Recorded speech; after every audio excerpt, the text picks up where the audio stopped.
Welcome to the Deep Dive. Today, we're embarking on a fascinating exploration into one of the most talked about figures of our time, Elon Musk. Often polarizing, definitely talked about. Absolutely. He's a name, synonymous with audacious innovation, sometimes intense controversy, and a future that often feels like it's pulled straight from science fiction. Our mission for this deep dive is really to cut through the noise. We're leveraging a truly unique stack of sources. hmm We've got detailed documentaries, public records from his companies like Tesla and SpaceX, historical accounts of his early life, and even a proprietary AI-powered search engine looking at his interviews and speeches. It's quite a lot. It really is. So the goal here is to extract the most important nuggets of knowledge, the insights about Musk, his ventures, his impact. Think of it as a focused lens to understand the man behind the headlines without getting totally lost in the sheer volume of information out there. And what's truly fascinating here, if we just look at our sources for a second, is the unparalleled breadth and depth of public information available on him. It's kind of staggering. Right. We have access to everything from the tiny details of his early career decisions all the way up to the grand strategic announcements of his multi-billion-dollar companies, which brings up an important question for us and for you listening. How do we synthesize such a vast, often contradictory amount of data? How do we truly understand his trajectory, his motivations, and frankly, his immense influence on the world? Okay, so let's unpack this remarkable journey, maybe right from the beginning.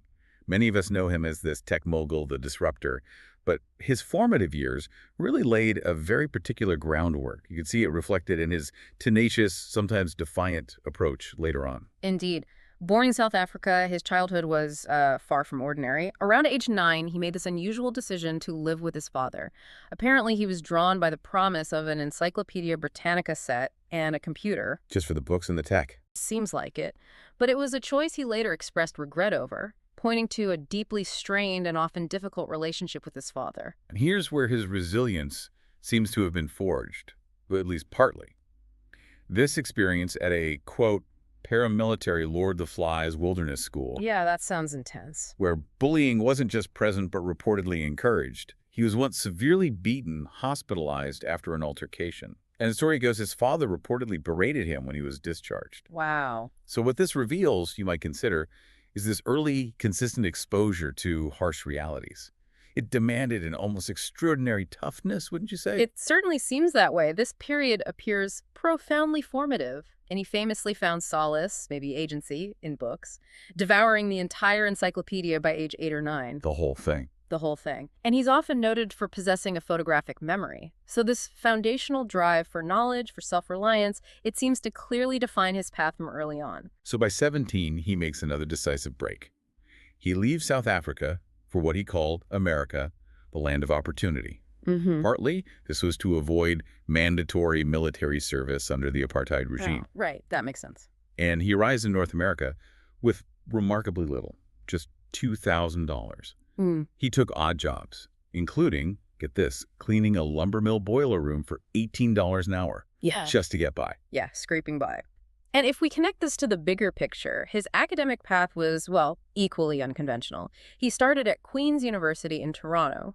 Apparently, the choice was influenced by the perceived lack of female students at the engineering-focused University of Waterloo, which is an interesting reason, Okay. before transferring to the University of Pennsylvania, where he earned degrees in economics and physics. Solid credentials. Definitely. But then comes the moment that perhaps most vividly illustrates his drive.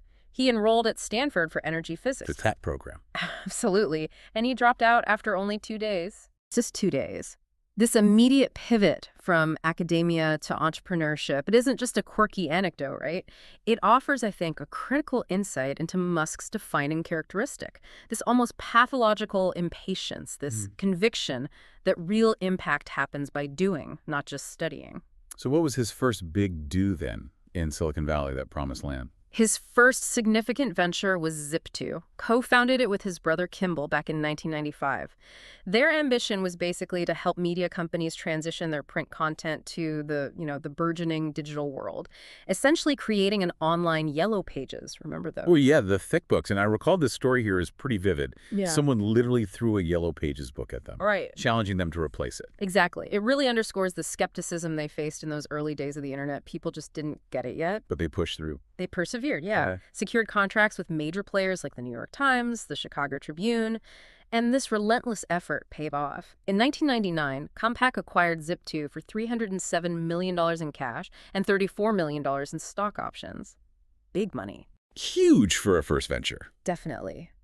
At 28, Musk received $22 million and famously celebrated by buying a McLaren F1 supercar. Of course he did. It seems like a pattern of bold, almost defiant gestures was already emerging even back then. So he turns an online directory into a massive payout. Okay. Okay, what came next? From organizing information to reimagining banking. Seems like a leap. It does, but yeah, precisely. Right. In 1999, he co-founded X.com. It was one of the very first federally insured online banks, and it grew fast, quickly amassed over 200,000 customers. Wow. However, this venture wasn't without its internal battles. He was actually replaced as CEO. Replaced. Yeah, and later ousted after a merger with Confinity, which, later became PayPal. Apparently, this was largely due to his controversial preference for Microsoft software over the more widely adopted Unix for the platform. Caused a lot of friction. So he found himself ousted from his own company. Not once, but twice now, if you count this. It's got a sting. Oh, I imagine so, especially for a founder. But the story doesn't end there, of course. PayPal, which had become significantly more popular than X.com by then, was eventually acquired by eBay for $1.5 billion in 2002. Okay. And as the largest shareholder at the time, Musk received a cool $175.8 million. Right, a much bigger payday. Exactly. And that sum directly funded his next, even more audacious endeavors. Okay, so having tackled the digital world, then the financial world, he pivots to two industries that, honestly, at the time, seemed almost impossible to fundamentally disrupt: cars and rockets. Right. Talk about ambitious. Let's start with his journey into space. What was the core belief, the thing that drove him to create SpaceX? Well, his conviction was basically that rocket technology hadn't seen significant innovation since the 1960s, since the Apollo era, which made space travel prohibitively expensive, just way too costly. Okay. So he famously traveled to Russia 3 times, not just to look around, but to actually explore, purchasing refurbished ICBMs, intercontinental ballistic missiles. Buying Russian missiles, seriously. Seriously. That experience solidified his belief that the real challenge wasn't just getting to space, it was drastically reducing the cost to orbit. And nobody else was really tackling that head on. In those early days at SpaceX, they were rough, weren't they? I remember hearing about some dramatic failures. Oh, absolutely. SpaceX faced multiple, very public, early failures with its Falcon 1 rocket. These setbacks pushed the company right to the brink, almost exhausting the $100 million he had initially invested. It was touch and go. Yeah. It was during this period he was famously quoted telling his employees, "I don't ever give up. I mean, I'd have to be dead or completely incapacitated," instructing them to press on.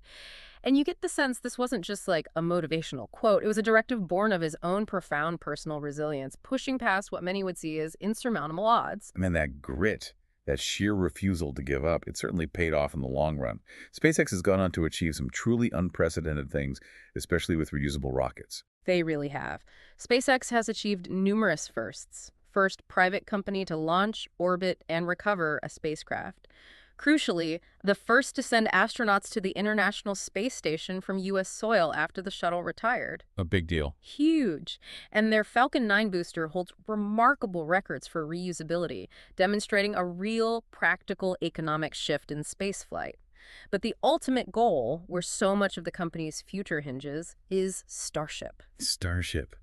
The massive stainless steel rocket designed to carry humanity to Mars. Just how revolutionary is its design, its whole philosophy? Well, Starship is designed for full, rapid reusability. That's truly the holy grail of rocketry. It changes everything if they can pull it off. So not just landing the booster, but the whole thing. The whole stack. And it's not just about landing. It's about the incredibly complex engineering challenges of reentry, rapid turnaround, on-orbit refueling, allowing it to be refueled and relaunched almost immediately, much like an airplane. That's the vision. This capability is intended to carry over 100 people per flight. And remarkably, NASA plans to use a version of it to return humans to the moon under the Artemis program. So NASA's bought in. They have. Musk himself envisions manufacturing 1,000 ships to build a self-sustaining city on Mars, talking about flights potentially carrying 100 people every 2 years, maybe in the 2030s. He's even playfully compared it to a Battlestar Galactica fleet, just to give you a sense of the sheer scale of his ambition. That vision is truly captivating. extending human reach beyond Earth in a way that feels different. But okay, let's bring our focus back down to the ground. Yeah. How did Tesla, his electric vehicle venture, how did that begin its journey? Tesla's initial strategic plan was actually quite shrewd looking back. Introduce a high-end, high-performance electric car, first the Roadster. The expensive one. Exactly. Use that to attract early adopters, establish the brand, prove the tech, then use the profits from that premium vehicle to reinvest and create more affordable mass-market electric vehicles later on. The Model S, Model 3, and so on. I remember Tesla faced really significant financial struggles, though, especially amplified during the 2008 global financial crisis. That must have been a perilous time. It absolutely was. At that point, both Tesla and SpaceX faced dire odds.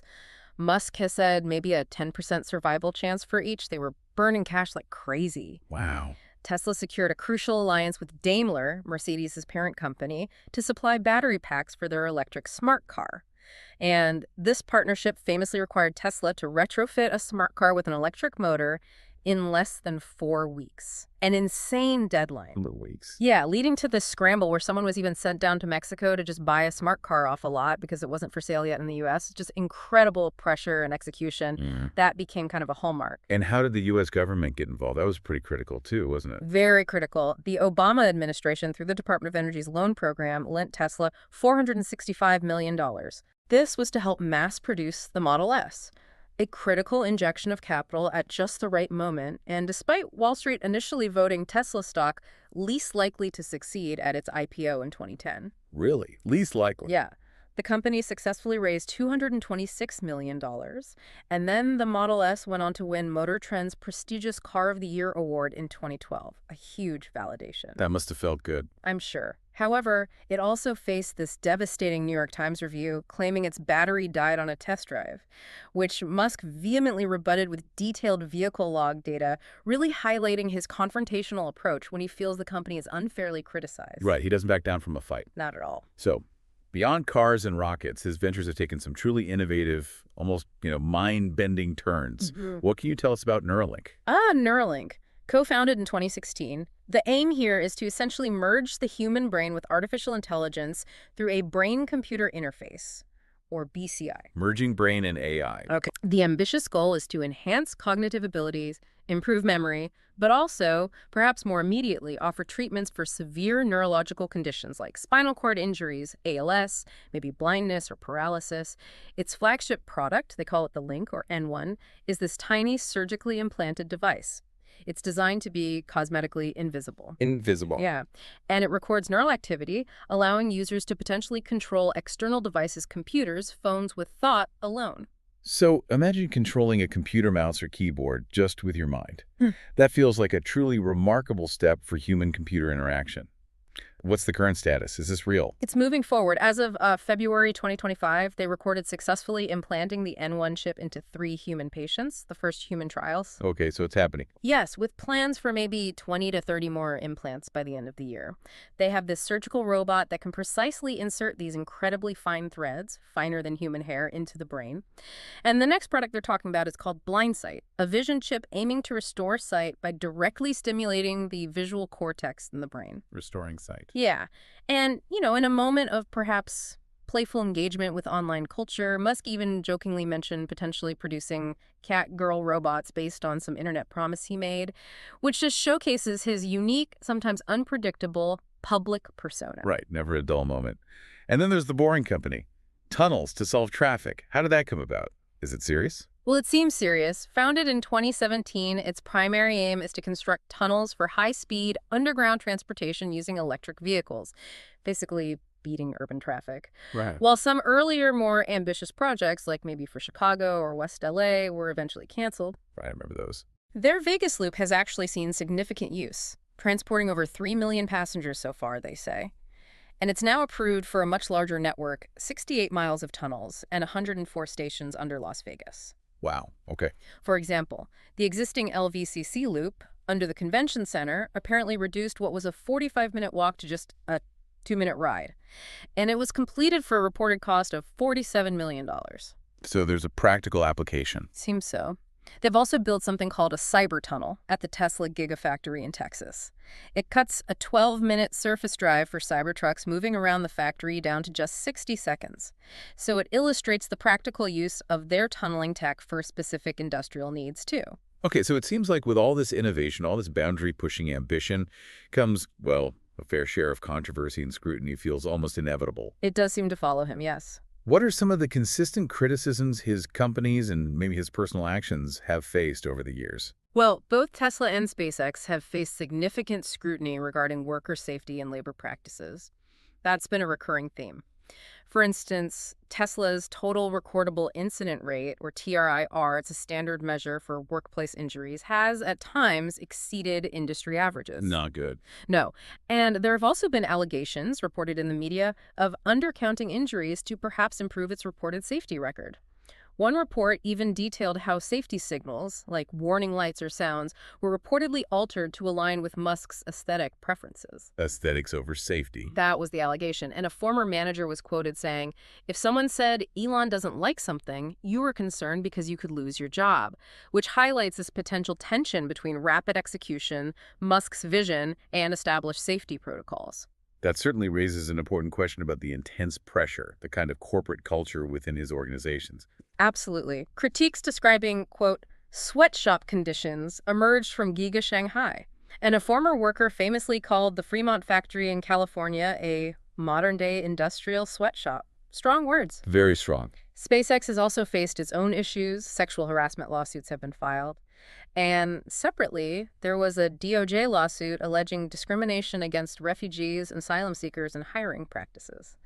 Though it's important to note that specific DOJ case was later dismissed. Okay. And his response to the COVID-19 pandemic also drew significant public criticism, didn't it? Oh, it definitely did. He controversially referred to public health stay-at-home orders as fascist. Strong language again. Yeah. And in open defiance of local government orders in California, he restarted production at the Fremont factory. He even sued Alameda County over the restriction. He sued the county. He did.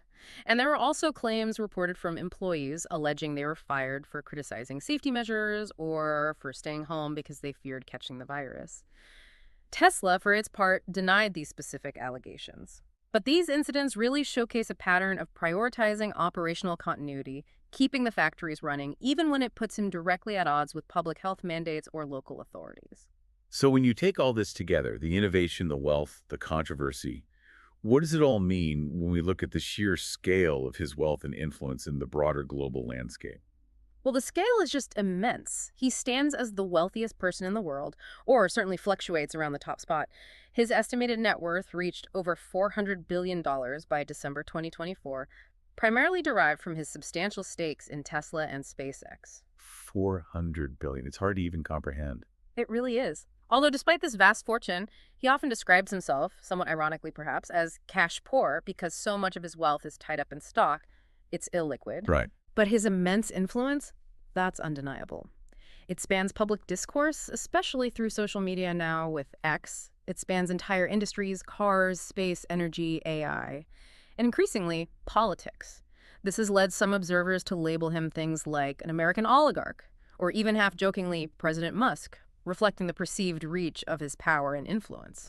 And his political leanings, they've also become a significant point of public discussion. They seem to have shifted quite dramatically over time. They really have. He initially aligned more with Democrats, openly stating he voted for Obama and later for Biden. Okay. However, more recently, he publicly declared that he can no longer support Democrats and explicitly stated his intention to vote Republican. He went as far as endorsing Donald Trump in 2024. That's a major shift. It is, and he extensively uses X, the platform formerly known as Twitter, which he now owns, to promote certain political viewpoints, including those often associated with the far right. And he has faced accusations of censoring critics or certain viewpoints on the platform since taking over.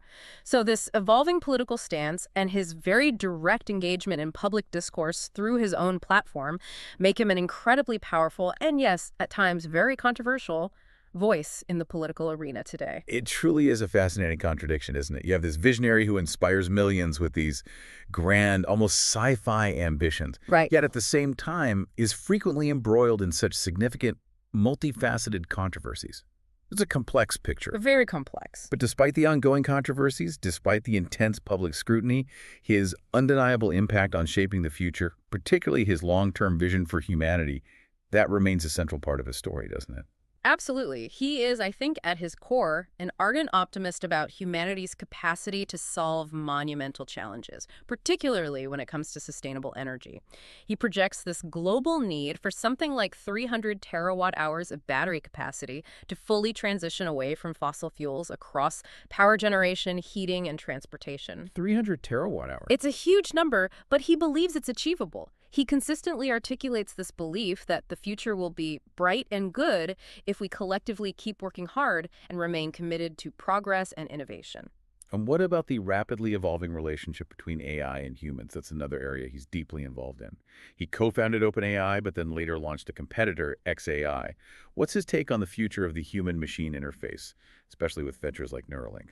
Well, his view, particularly through Neuralink, is incredibly ambitious. He believes it will eventually allow for what he basically calls telepathic communication. Telepathy. Direct brain-to-brain or brain-to-computer communication.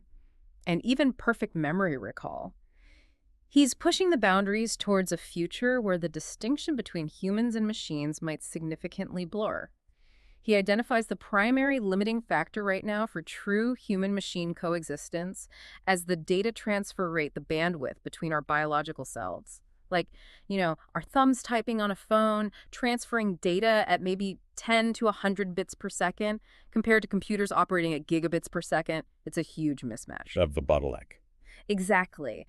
That bottleneck, he believes, is what Neuralink is fundamentally designed to overcome, potentially ushering in a whole new era of cognitive augmentation and human-AI symbiosis. It's pretty wild to think about. He also holds very strong and sometimes unconventional views on global population trends, doesn't he? Yes, he does. He has frequently stated his concern that there aren't enough people in the world, expressing deep worries about declining birth rates globally, particularly in developed nations. He thinks we need more people. He explicitly says that.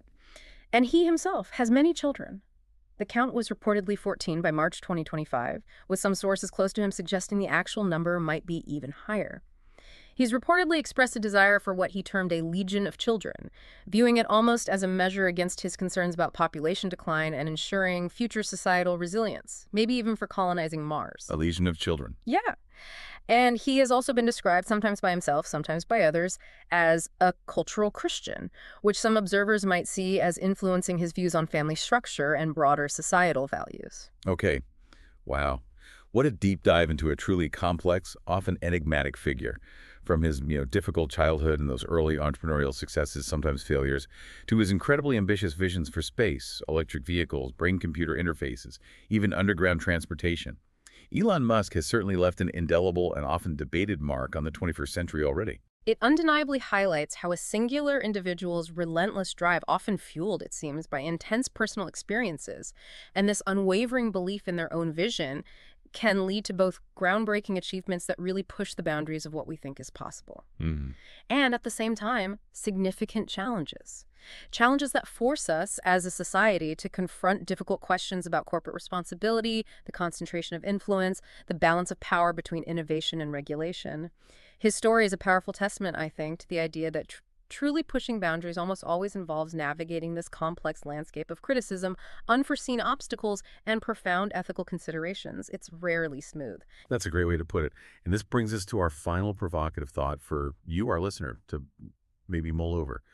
Given Elon Musk's immense personal wealth, his unprecedented technological ambitions that we've discussed, and his increasing, very direct involvement in shaping public discourse and political landscapes, what is his personal journey, his evolving influence? What does it truly reveal about the future of global power and the nature of individual impact in our increasingly interconnected, technology-driven world? Something to think about.